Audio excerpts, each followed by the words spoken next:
माझ्या राजाचं नाव गाजते गड किल्ल्याच्या दगडावर आठवण येते मना मनातून भगवा झेंडा दिसल्यावर जात पातना धर्म पाहिला जगला माणुसकीवर पुन्हा जन्म घ्या अशी इच्छा शिवभक्ताच्या हृदयावर हो माझ्या देवाचं नाव गाजते गड किल्ल्याच्या दगडावर एकच राजा इथे जन्मला शिवनेरी किल्ल्यावर हो माझ्या देवाचं नाव गाजते गड किल्ल्याच्या दगडावर. आमचे गुरुजी सांगतात पैसा कमवून फायदा नाही, पैसा खाता बी आला पाहिजे महाराज. पैसा असून फायदा नाही, पैसा खाता बी आला पाहिजेत. खाता आला म्हणजे त्याच्या सुख सुविधा घेता आल्या पाहिजेत.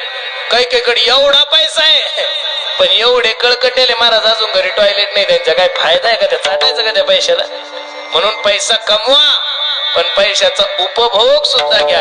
आणि ज्याच्या अंतकरणामध्ये लोभ नाहीये अशाला साधू म्हणा. आता बहुतांशी लोभ नाही असा माणूस तर जगात सापडत नाहीये. एक वेळेचा प्रसंग आहे. एक माणूस काशीला शिकण्यासाठी गेला. खूप मोठा माणूस होता. अख्ख्या काशीमध्ये त्याच्यासारखा विद्वान जगात कोणीच नाहीये. अख्ख्या पंडितांवर त्यांनी विजय मिळवला. 12 वर्ष अध्ययन केलं. एवढा त्यांनी सगळ्या लोकांनी सांगितलं की तुझ्यासारखा पंडित कोणीच नाहीये. त्याने विचार केला 15 वर्ष झाले, चला आता घरी जाऊ. लग्न झालेलं होतं. नवरा येणार हे बायकोला कळल्यानंतर तिला कळालं की त्यानं भारतातल्या सगळ्या पंडितांवर विजय मिळवलाय. हिनच मस्त ताट बीट तयार केलं औक्षण करावं म्हणून. आणि हा दारात हिनं पहिला गंध वगैरे लावला, औक्षण केला, आरती ओवाळली. आणि हा घरात येणार. हिने विचारलं का हो मालक काय ग, अख्ख्या भारतातल्या महाराज लोकांना हरवलं तुम्ही, अख्ख्या भारतातल्या पंडितांना हरवलं. माझा एक छोटासा प्रश्न आहे हो. हा हसायला लागला ग वेडे. मोठे मोठे वेदांताचार्य, मोठे मोठे संगीत तज्ञ, मोठे मोठे विशारद माझ्या पुढे घाम फुटतात आणि तू काय ग मला प्रश्न विचारणार वेडे? नाही एक छोटासा प्रश्न आहे म्हणे. सांगा ना. म्हणे पापाचा बाप कोण आहे सांगा म्हणे. हा म्हणे मी आता 15 वर्षांनी घरी आलो, पहिलं चहा पाणी नाही नाही नाही असं करा म्हणे. पहिलं पापाचा बाप सांगा तरच घरात या, नाही तर नदीवर झोपा म्हणे. तसंच होतं महाराज. मनुष्य अख्ख्या भारतावर विजय मिळवल पण घरी गेल्यानंतर बायको अजिबात नाही. किती विद्वान कीर्तनकार असू द्या महाराज, फार लगे न्याय मला कीर्तनात गप्पा मारण. अहम ब्रह्मास्मी तत्वमशी प्रज्ञानम ब्रह्म. ब्रह्माच्या गप्पा कीर्तनात करताना घरी गेले बायको म्हणते गोप्या अहम ब्रह्मास्मी. No challenge. याने विचार केला काय बावळट बायको आहे. 15 वर्ष नवरा घरी आलाय नाही. नाही नाही नाही नाही. नदीवर बसलं, गाडीभर ग्रंथ पाठ केले होते त्यानं. सगळे ग्रंथ पाहायचं. पापाचा बाप कोण, पापाचा बाप कोण, पापाचा बाप कोण. संध्याकाळचे 7 वाजले पण पापाचा बाप काही सापडेना. एक वेश्या गंगेवर स्नानासाठी आली. तिनं पाहिलं भारतातला सगळ्यात मोठा पंडित डोक्याला हात का लावून बसलाय. तिनं संस्कृत मध्ये विचारलं कथम रोदिशी प्रत्वम काते चिंता बलियशी वदत्वम सत्वरम मह्यम स्वस्य दुःखस्य कारणम. काय जळायला काय चिंता तू रे? तू म्हणे तू शरीर विक्री करणारी वेश्या, तू तुझं काम कर, कामाला ताण देतीस. अहो पंडित बाबा अहो सांगा माझी काही मदत लागत असेल तुम्हाला. तू काय मदत करणार मला? अहो पण तरी सांगा ना. काय नाही ग म्हणे मी भारतातला सगळ्यात मोठा विद्वान माणूस आहे. घरी गेलो 15 वर्षांनी. घरी आल्यानंतर बायकोने मला दारातच प्रश्न केला पापाचा बाप सांगा तरच घरात या, नाही तर नदीवर झोपा. वेश्या हसायला लागली म्हणे एवढं सोपं उत्तर मी देते म्हणे. याचा जीवात जीवाला बाबा जाऊ द्या. वेश्या काशीन पर प्रश्नाचं उत्तर भेटतंय पण वेश्या म्हणे हे बघा प्रश्नाचं उत्तर देते पण त्यासाठी तुम्हाला माझ्या घरी यावं लागल. हा म्हणला अगं अख्ख्या न्यूज वर माझं नाव आहे की मी भारतातला सगळ्यात मोठा पंडित आहे आणि तुझ्या घरी आल्यानंतर लोक काय म्हणतील? वेश्येनं हात जोडले, पंडित अजिबात मनात पाप नका आणू, माझ्या घरी या, फुकट नका येऊ, 10,000 रुपये देते फक्त या. याने विचार केला प्रश्नाचं उत्तरही भेटतं, दक्षिणाही 10,000 भेटते. दारात गेला त्या बाईला म्हणला, अय प्रश्नाचं उत्तर दे ना. वेश्या आतून म्हणली 25,000 रुपये देते फक्त घरात या. हा म्हणला ग मी खूप चांगला माणूस आहे ग, नाव खराब होईल माझं, असं वेड्यासारखं नको. तुमच्या मनात अजिबात पाप येऊ देऊ नका, तुम्हाला प्रश्नाचं उत्तर देते आणि 25,000 देते. हा म्हणे मी घरात येणार नाही. वेश्या म्हणे जा मग. हा म्हणे जाऊ नाही जमणार नाही, कारण पहिले 10 बुडतील. चला म्हणे थोडं पुढं सरको. हा घरात गेला. वेश्या म्हणली बघा 50,000 रुपये देते तुम्हाला. किती देते? 50,000 रुपये देते फक्त माझ्या हाताने घास खा. हा म्हणला ग शरीर विक्री करणारी वेश्या तू, तुझ्या हाताने खाल्लं मला पाप लागल. अजिबात मनात पाप नका आणू, फक्त एक घास खा. 50,000 देते, प्रश्नाचं उत्तर देते. तू म्हणलं काही हरकत नाही. ती आत गेली न वाटीत काहीतरी आणलं खायला, आणि यानं आ केलं. तोंडात घास घालणारी न 2 कानाखाली त्या पंडिताच्या. पंडित खाली पडला. ती वेश्या म्हणली पंडितजी माझ्या प्रश्नाचं उत्तर मिळालं तुम्हाला? तो म्हणला नाही. म्हणे पंडितजी पापाचा बाप कोण आहे? लोभ आहे. कोण आहे? लोभ. 10,000साठी तुम्ही माझ्यासारख्या वेश्येच्या दारात आलात. 25,000 रुपयासाठी तुम्ही माझ्यासारख्या वेश्येच्या घरात आलात. 2 आणि 50,000 रुपयासाठी तुम्ही माझ्यासारख्या वेश्येच्या हाताने खायला तयार झाला. असा लोभ ज्याच्या अंतःकरणामध्ये आहे, ज्याच्या अंतःकरणामध्ये नाही, त्याला काय म्हणायचं? साधू. लोभ अहंता नये मना आणि जगी विरक्त तोची जाना. जो जगापासून विरक्त आहे, तुकोबरायचे अभंग पान. तुका म्हणे आम्हा एकांताचा ब्रह्मी ब्रह्मरस सेऊ सदा. तुका म्हणे आता ऐका हे वचन तेजो नियोजन. अजून प्रमाण घ्या. काळ सारा वाचिंतने एकांतवासी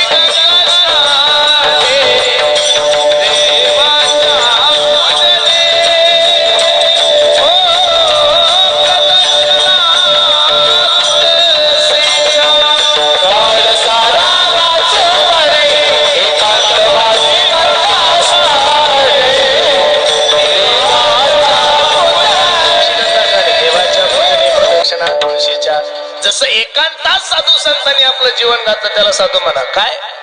विरक्त तोची जाना. तुमचाही काळ आणि माझाही काळ थोडा तरी भगवंत चिंतनामध्ये ठेवा. तुका म्हणे भार घातली यावरी होईल काय वारी. तुम्ही देवावर विश्वास ठेवा. निश्चित माझा जगाचा मालक तुम्हाला या संसार रूपी समुद्रातून पार केल्याशिवाय राहणार नाही. एका माणसाची डोक्याची शिर ब्लॉकेज झाली. लक्ष देऊन ऐका.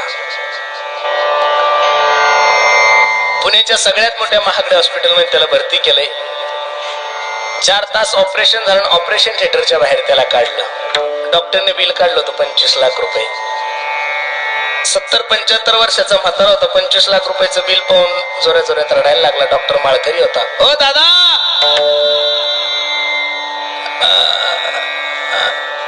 रडू नका बाबा, तुम्ही माझ्या आजोबा सारखे. हे 25 लाख रुपये जर तुम्हाला थोडे जास्त वाटत असेल ना, मी यातले 10 लाख रुपये कमी करतो. फक्त तुम्हाला माझी विनंती, तुम्ही रडू नका.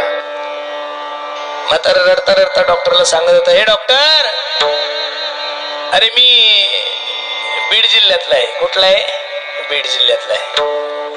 केज मांजर सुंबा हायवेवर माझी 100 एकर जमीन आहे रे. 50 एकर तो नुसता ऊस आहे. दरवर्षी 2 कोटीचं उत्पन्न होतंय मला. बर बर बर.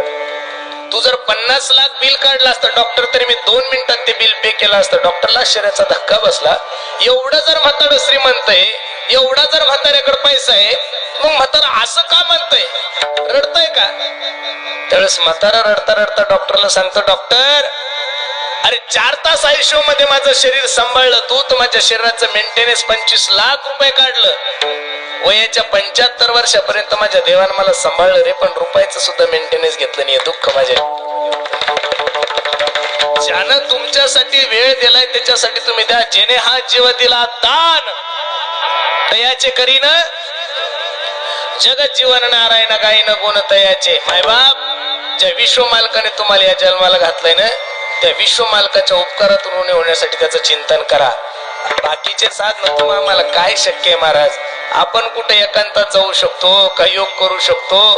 आपण 2 तासात कीर्तनात बसलो तर रामदेव बाबाचे 42 आसनं करतो. एवढे तर आपले शरीर खराब झालेले. यातले जर अर्धे लोक तपासले तर अर्ध्याच्या तोंडात तंबाखू आहे, 30% लोकांच्या तोंडात गुटखा आहे, 20% लोकांच्या तोंडात सुपारी आहे. महिला मंडळी जर तपासले तर अर्ध्याच्या वर तोंडात सुपारी आहे. आणि काय आपण काम आणि क्रोध आणि लोभ सोडणार आहे? हे सोडून द्या, फक्त भगवंताचं चिंतन करा. महाराज माझी बाकी काही इच्छा नाही गड्यांनो. एवढा सुंदर तुम्ही सप्ताह केला ना, मी एक भीक मागतोय तुमच्या दरबारामध्ये. लक्ष देऊन ऐका. आमच्या इंगळे दादांनी एवढं सुंदर नियोजन केलं, त्यांच्या नियोजनाला तर माझा सलाम आहे महाराज. 24 तास अन्नदान आहे. सकाळी 10 वाजेपासून रात्री 11 वाजे लोक जे जया पाहिजे ते आहे रे. बस अन्नदानही आहे आणि ज्ञानदान सुद्धा आहे, कथा सुद्धा आहे. लक्ष देऊन ऐका. या एवढ्या मोठ्या सप्ताहामध्ये फक्त पदरात माझ्या एक दान टाका. तुम्ही म्हणसाल काय दान आहे? तुम्ही जेवढे काही मायबाप आले उद्यापासून संकल्प करा की दररोज कमीत कमी न चुकता 11 माळी तरी रामकृष्णारी या मंत्राचा जप करू. निश्चित आपला सप्ताह सार्थक. हे मी म्हणतोय असं नाही. विनवितो सकळ जना कर जोडोनी थोर लहाना दान इतुले द्या मज दिना म्हणे तुकया बंधू.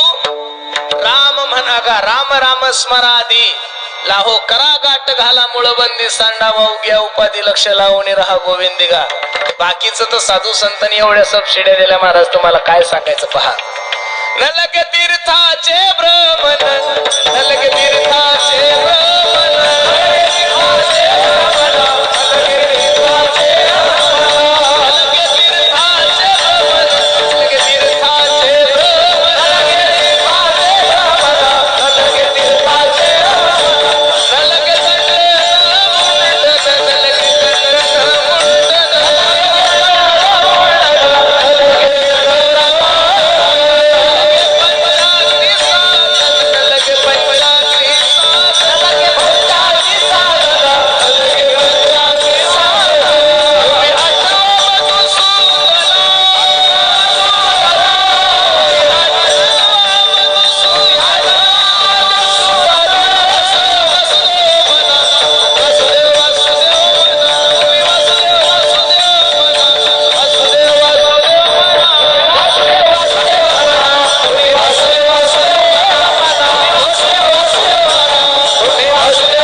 सांगतात. हीच माझी विनवणी जोडनिया कर दोनी शरण एका जनार्दनी तुम्ही वासुदेव म्हणा अनुदिनी.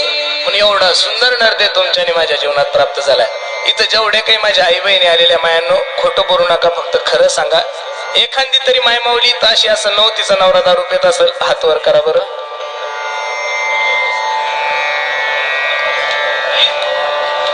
अख्ख्या आनेगाव मध्ये एकही बेवडा नाही तुमच्या? अरे बापरे बाप. मग तर राष्ट्रपती पुरस्कार द्यायला पाहिजे गावाला. नका वर करू मायाव, अजिबात नका हात वर करू. इथं चॅनल चालू आहे. तुम्ही हात वर करायला असाल ते बावळ इकडे बसेल असेल. मी कीर्तन संपल्यावर निघून जाईल, ते तुम्हाला हानत हानत घरी नेईल. मग खरं सांगा, तुम्हाला असं वाटतं की नाही माया तुमच्या नवऱ्याने दारू सोडावी? मान सुद्धा नका आलो तुम्ही. मी मानसशास्त्राचा तज्ञ. कोणत्या बाईचा नवरा दारू पितो चेहरा पाहून सांगू शकतो मी. कोण माणूस पैसे घेतले की देत नाही परत चेहरा पाहून सांगू शकतो. कोण माणूस हलकट आहे चेहरा पाहून सांगू शकतो. दररोज माणसं आहे ना मी. तुम्हाला असं वाटतं की नाही तुमचा नवरा दारू सोडावी? हा, तुमचं लेकरू म्हणून सांगतो मायानो. फक्त घ्या. याच्यात मी काही बागेश्वर धाम नाही, मी पर्ची पाहत नाही, काही भोंदुगिरी करत नाही. एकदम साधा माणूस ओपनली बोलतोय तुम्हाला. तुमचा नवऱ्यानं दारू सोडावी असं जर तुम्हाला वाटत असेल तर मी सांगतो त्या मंत्राचा फक्त आणि फक्त 2 महिने श्रद्धेने जप करा. नारदाच्या गादीवरून सांगतो, तुमच्या नवऱ्यानं जर नाही दारू सोडली तर हा पुरुषोत्तम पाटील कीर्तन करायचं सोडून दिली एवढी ताकद भगवंताच्या नामामध्ये. काही मायमावल्या म्हणतील भाऊ बाकीचं राहू ते मंत्र सांग. बर मी काही दुसऱ्या संप्रदायाचा माणूस नाही. आमच्या संप्रदायात फक्त एकाच मंत्राला किंमत आहे. बाबाजी आपुले मंत्र दिला रामकृष्णारी. ऐका मायाव, प्रत्येक मायमाला स्वयंपाक करायला 1 तास लागतो माया हो. किती वेळ लागतो? चपाती भाजी भात वगैरे करायला किती वेळ लागतो माया हो? मला दिसत नाहीये तुम्ही, मी अंदाजे बोलतोय तुमच्याकडे पाहून.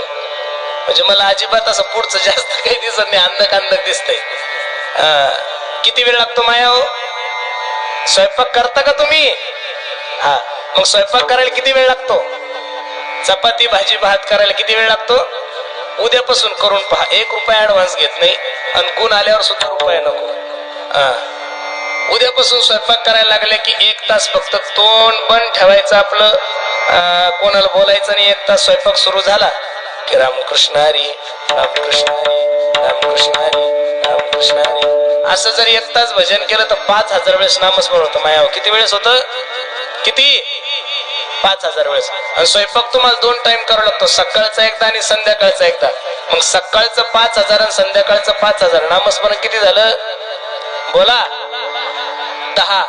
10,000 नामस्मरणाचं पुण्य ज्या वेळेस त्या जेवणात जाईल, ते जेवण आणि तो काय होईल? काय होईल? बोला. प्रसाद होईल. काय होईल? आणि तो प्रसाद तुम्ही 1 नंबरच्या बेवड्याला फक्त 2च महिने खाऊ घाला. किती?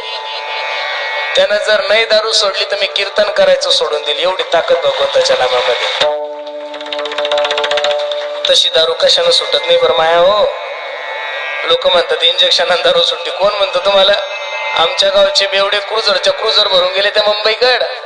अहो हे पेतच गेले तिथपर्यंत. अण्णा 50,000चं इंजेक्शन टोच आणि पेतच घरी. आणि जर समजा इंजेक्शनानं दारू सुटली असती असं म्हणायला काय हरकत आहे? तर इथं बसणाऱ्या माझ्या प्रिय बेवड्यांनो, तुमच्या बायकोन तुम्हाला झोपेत इंजेक्शन दिले असते. मेल्या दारू पेतो तू, दिले असते पोचून. म्हणून काय नाही होत देवाचे चिंतन फक्त करून पहा. महाराज सांगतात तुटे भव रोग संचित क्रियामान. अजून प्रमाण घ्या. दयाच्या चिंतने निरसेल संकट. दयाच्या चिंतने निरसेल संकट.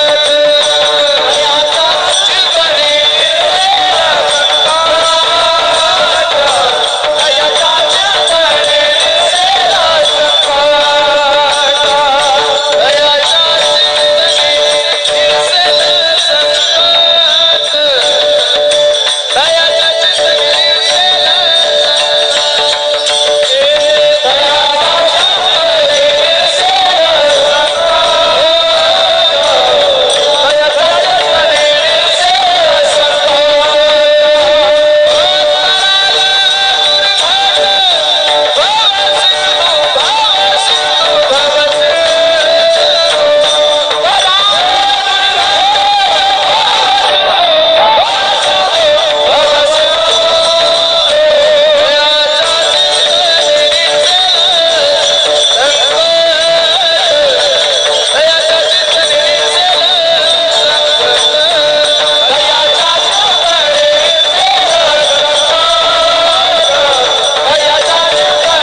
संकट तराल दुर्गट भव सिंधू.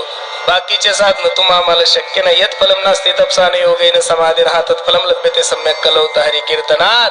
कलियुग केवल नाम आधारा सुमिर सुमिर नर उतर ही पारा. कलियुगा माझी जेने नारायण देईल भेटे.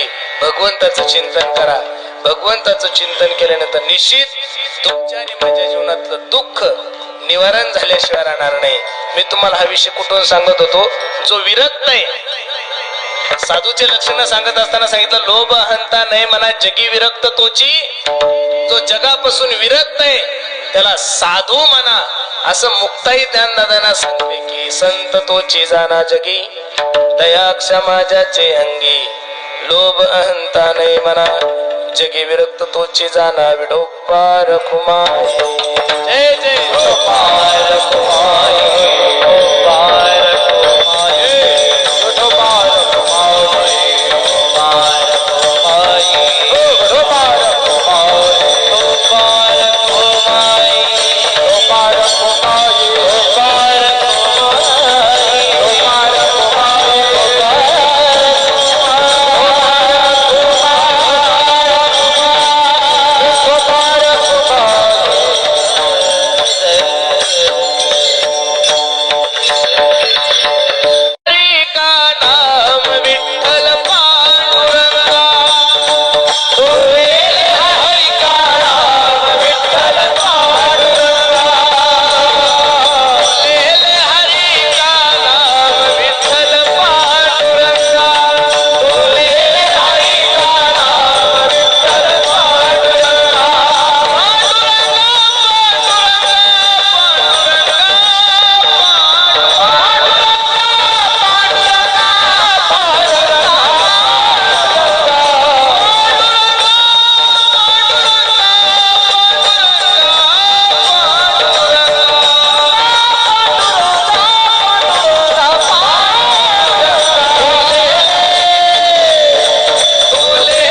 परलोके सुखे शुद्ध ज्ञान ज्याची मुखी लोभ हंता नाही मना जगी विरक्त तोची जाणा मिथ्या कल्पना मागे सारा ताटी उघडा ज्ञानेश्वरा लोभ अहंता नाही मना जगी विरक्त तोची जाणा. अभंगाची सरळ भूमिका मी तुम्हा सर्व मंडळी समोर ठेवली. मला आनंद वाटतोय. खूप सुंदर नियोजन आमच्या इंगळे दादांनी केलं. खर्च जरी त्यांचा असेल पण या सप्ताहासाठी सहकार्य करणारे सर्वात मोठं योगदान जर कोणाचं असेल तर या गावाच्या तरुणांचं. बरोबर आहे का नाही? आणि आज संप्रदायाला खूप चांगले दिवस आहे महाराज. मी खरं सांगू का तुम्हाला, आज कुठेही कीर्तनाला जातो मी, 100% जर लोक असेल तर त्यामध्ये 85% तरुण आहे महाराज. किती टक्के तरुण आहे? 85% तरुण. आणि मी तर दररोज कीर्तनातून सांगतो, महाराष्ट्रातला सर्व तरुण जर माझ्या ज्ञानोबराय तुकोबरायच्या विचाराच्या जवळ आला ना, महाराष्ट्रातला सर्व तरुण जर वारकरी संप्रदायाच्या जवळ आला तर भविष्यात वारकरी संप्रदायाची महाराष्ट्रात क्रांती झाल्याशिवाय एवढं सुंदर नियोजन. कारण या समाजाला स्थिर ठेवण्याचं काम, या समाजाला जातीवादापासून दूर करण्याचं काम, या समाजाला एका छत्राखाली आणण्याचं काम महाराष्ट्राच्या मातीमध्ये जर कोण करत असेल तर तो फक्त आणि फक्त माझा वारकरी संप्रदाय करतोय. म्हणून तरुणांना सुद्धा माझी विनंती, पोरांनो, तुम्ही खूप चांगलं जीवन जगत आहात. फक्त सर्वांना विनंती आहे, प्रामुख्याने काही गोष्टी आम्ही कीर्तनातून सांगतो, काळाची गरज आहे.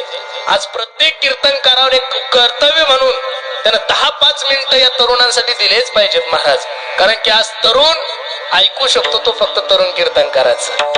आज जर कीर्तनामध्ये तरुण वाढले असेल, अरे जे पोरं बापाला बाप म्हणत नाहीये ते पोरं जर 10-10, 5-5 हजाराचे फटाके वाजवत असेल, एवढे सुंदर हार, एवढं सुंदर नियोजन करत असेल, तर हे सगळं जे श्रेय जातं ते फक्त महाराष्ट्रातील तरुण कीर्तनकारांना जातं. हे तुम्ही माना न माना, हे त्रिकालाबाधी सत्य आहे. कोणतं सत्य?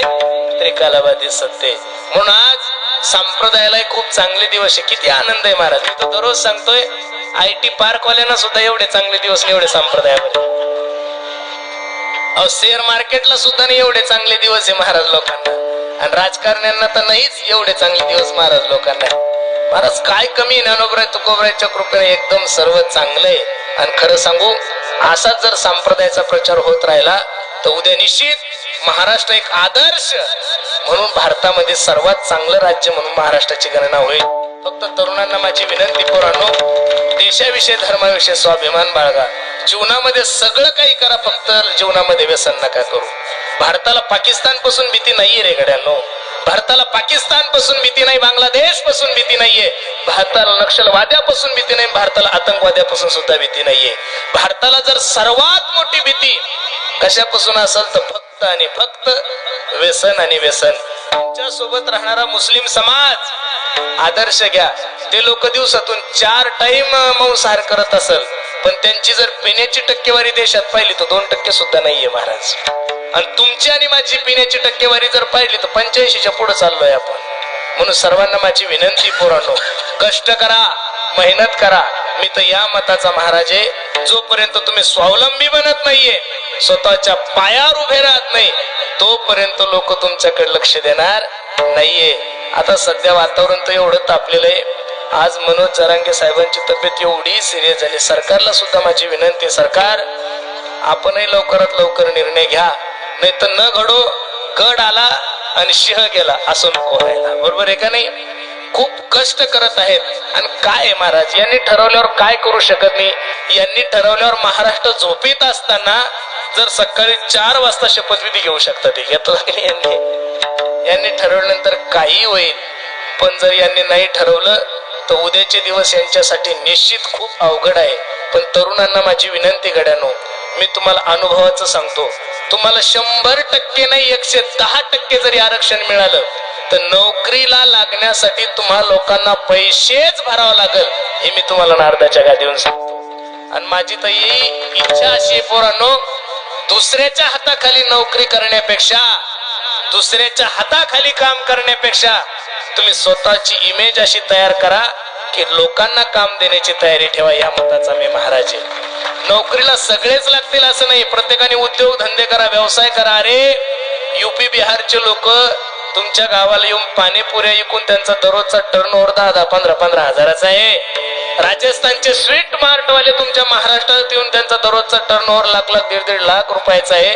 ते जर बाहेरच्या राज्यात येऊन महाराष्ट्रात येऊन जर एवढा चांगला व्यवसाय करत असेल तर तुम्ही बाकीचे नका करू. पण 5 एकर जमीन आहे तुम्हाला, 5 म्हशी घ्या, दिवसभर म्हशी वळा, संध्याकाळचं दूध काढा, तालुक्याच्या ठिकाणी घेऊन जा.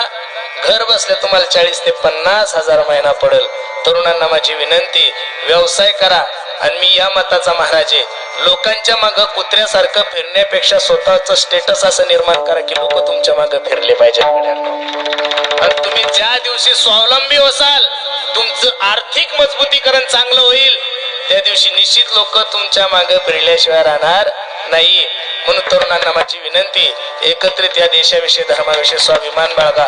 अगदी 2 दिवसावर माझ्या छत्रपती शिवाजी महाराजांची जयंती आलेली आहे. महाराष्ट्रातल्या सर्व तरुण मंडळीला माझी विनंती आहे, माझ्या राजाचा जन्म उत्सव साजरा करत असताना डीजे लावून करू नका 1,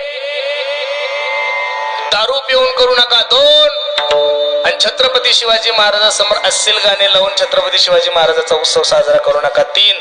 तसं तर महाराष्ट्रामध्ये 85% मुलांनी डीजे लावणं सोडून दिलं. याचं कारण त्यांना मार्गदर्शन महाराष्ट्रातल्या सर्व तरुण कीर्तनकाराचं आहे. महाराज, तुम्ही थोडा सर्वे केला तुमच्या लक्षात येईल.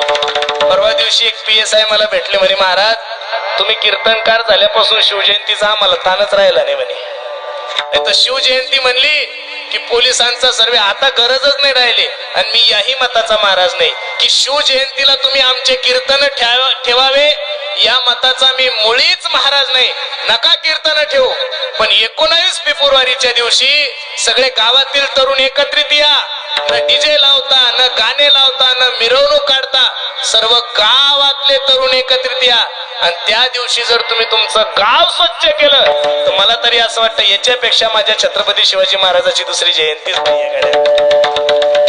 प्रॅक्टिकली जगायचं शिका. अरे आपल्या राजा, मला त्या दिवशी एका महात्म्याने सांगितलं, म्हणे महाराज या देशामध्ये हजारो राजे जन्माला आलेले, याच्या नंतरही जन्माला येतील, याच्या अगोदरही जन्माला आलेले, पण छत्रपती शिवाजी महाराजांसारखा राजा परत या विश्वामध्ये जन्माला येणार नाही. याचं कारण, ज्या राजासाठी लोक हसत मरण स्वीकारत होते, इथं 500-500 रुपयावर लोक मॅनेज व्हायला लागले. इथं मंत्रीपदासाठी लोक पक्ष सोडायला लागले. आणि माझ्या छत्रपती शिवाजी महाराजांसाठी लोक सहज प्राण द्यायला तयार होते. महाराज शिवा काशीद प्रकरण तुम्हाला माहित आहे, सर्वांना चरित्र ज्ञात आहे. त्याला माहित होतं मी राजाच्या जागेवर गेलो तर माझा प्राण जाणार म्हणजे जाणार, तरी राजाला विनंती करत होता, राजा ओ महाराज मला एकदा संधी द्या हो. मरण कोणी मागून घेत असतं का महाराज? अरे ज्या राजासाठी मावळे मरण मागून घेत होते, असा राजा या विश्वाच्या पाठीवर जन्माला येणार नाही. म्हणून तर महाराष्ट्र मोठ्या प्रेमानं म्हणतोय, हा माझा राजा